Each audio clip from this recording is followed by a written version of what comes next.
Kom ons neem aan dat jy daarom nou al 'n paar jaar op skool is. Jy weet hoe syfers lyk en hoe ons hulle skryf. Die ontstaan van ons syfers, 0 tot 9, en notasie van bewerkings, maal, deel, plus, minus, is gelyk aan ensovoorts, het elkeen 'n interessante geskiedenis, maar ons gaan nie nou daarna kyk nie.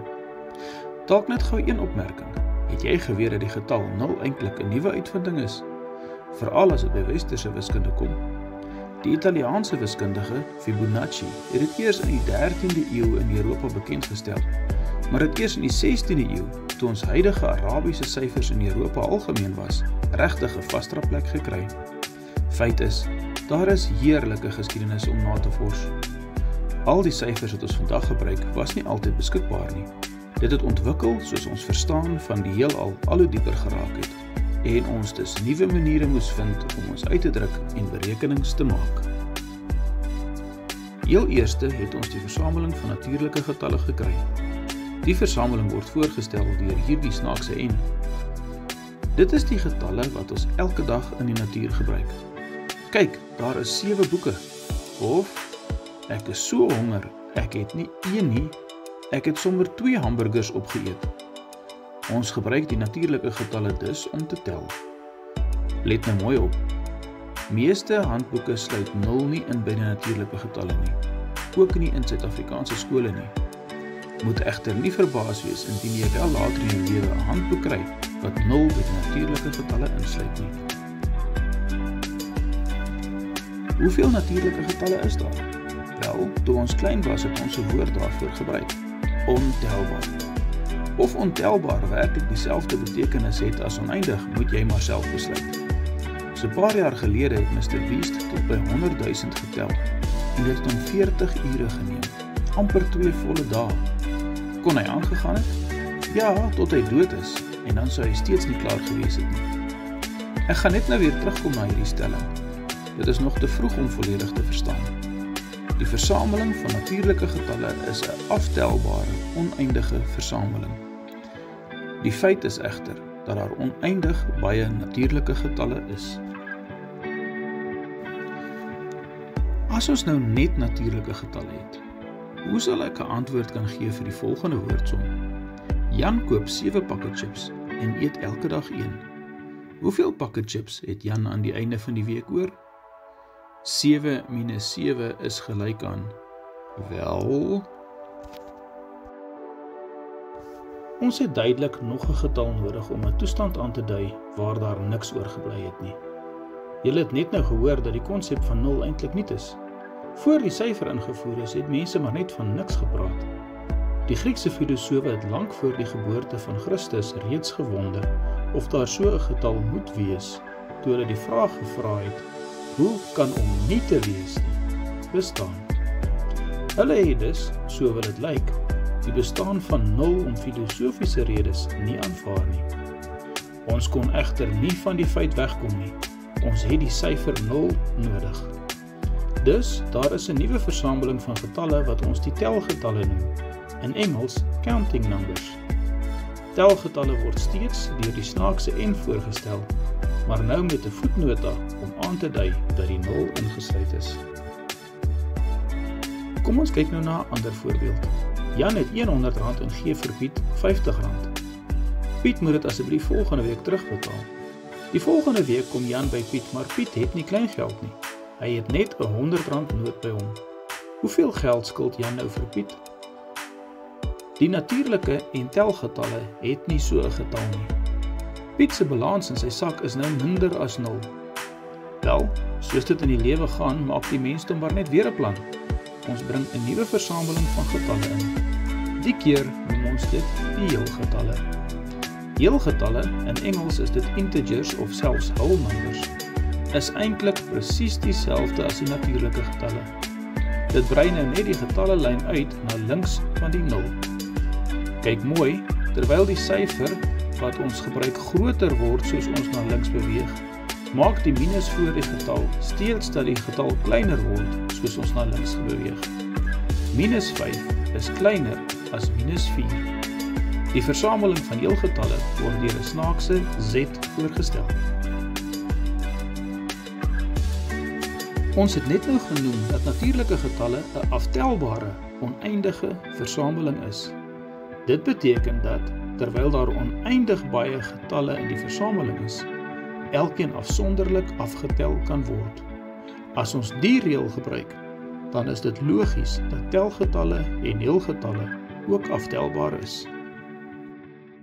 Nog 'n keer kan ons 'n probleem voorstel waar ons nog nie 'n antwoord voor kan gee nie. Anna-Marie kry 'n appel, maar wil dit graag met Carla deel. Sy vat 'n mes en sny die appel in 2. Kan jy met die versamelings van getalle wat ons tot dusver ontmoet het 'n antwoord gee? Ongelukkig nie. Ons moet 'n nuwe versameling van getalle gee wat nie heelgetalle is nie, wel dele van getalle, of tegnies dan die verhouding tussen twee getalle. Ons ken die soort getalle as breuke, ware breuke of selfs desimale breuke. Ons noem die versameling die rasionele getalle en die simbool daarvoor is 'n snaakse Q.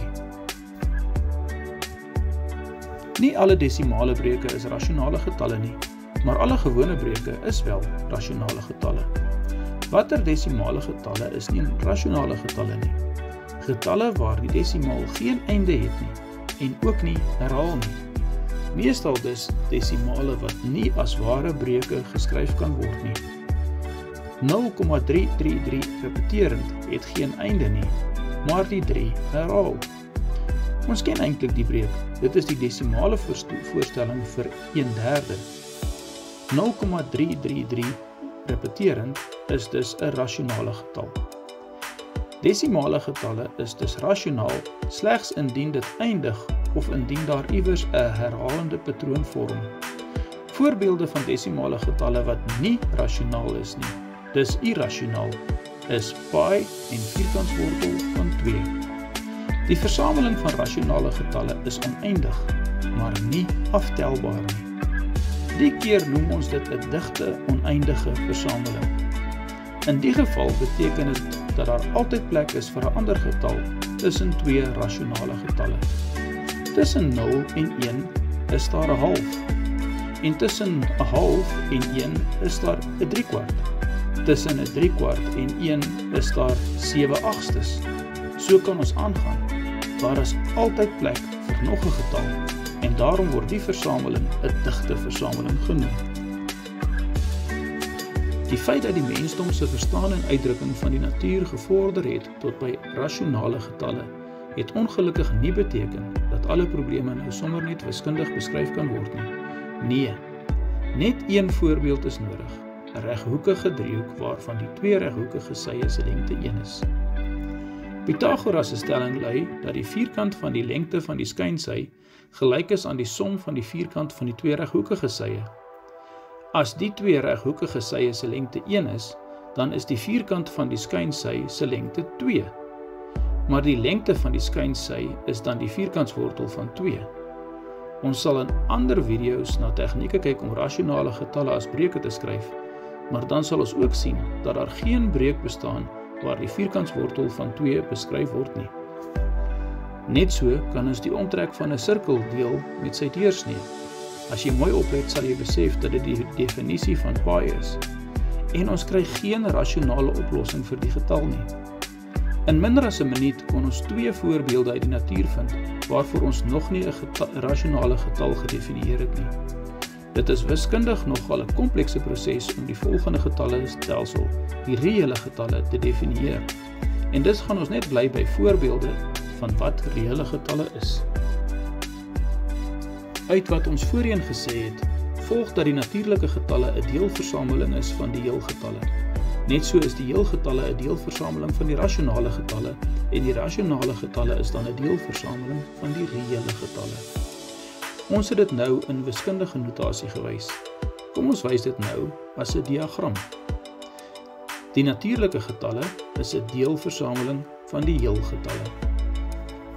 Die heelgetalle is 'n deelversameling van die rasionale getalle en die rasionale getalle is 'n deelversameling van die reële getalle.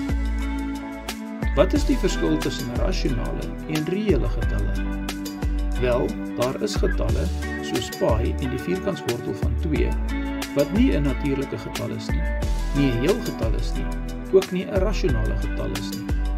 Hierdie getalle is 'n versameling wat ons die irrasionale getalle noem, en hulle is, saam met die rasionale getalle, die reële getalle.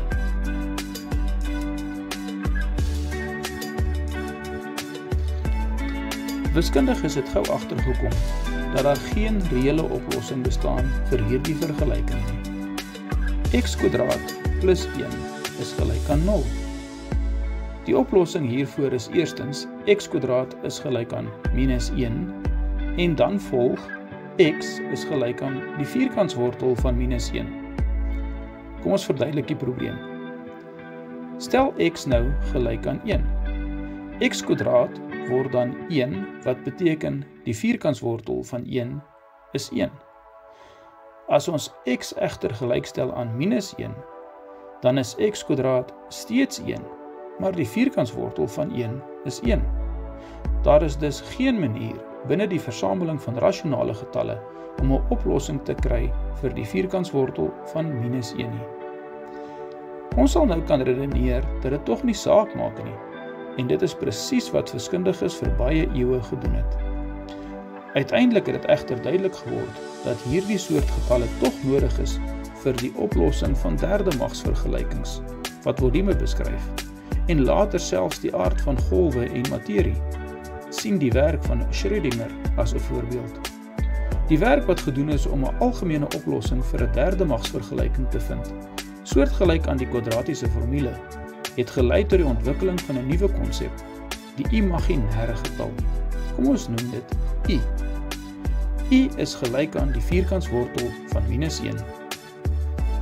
Dit het noodsaaklik geword om die definisie van die bekende getalle in wiskunde nog 'n slag uit te brei, die keer om die imaginêre getalle in te sluit. Ons noem hierdie versameling die komplekse getalle, voorgestel deur 'n snaakse C.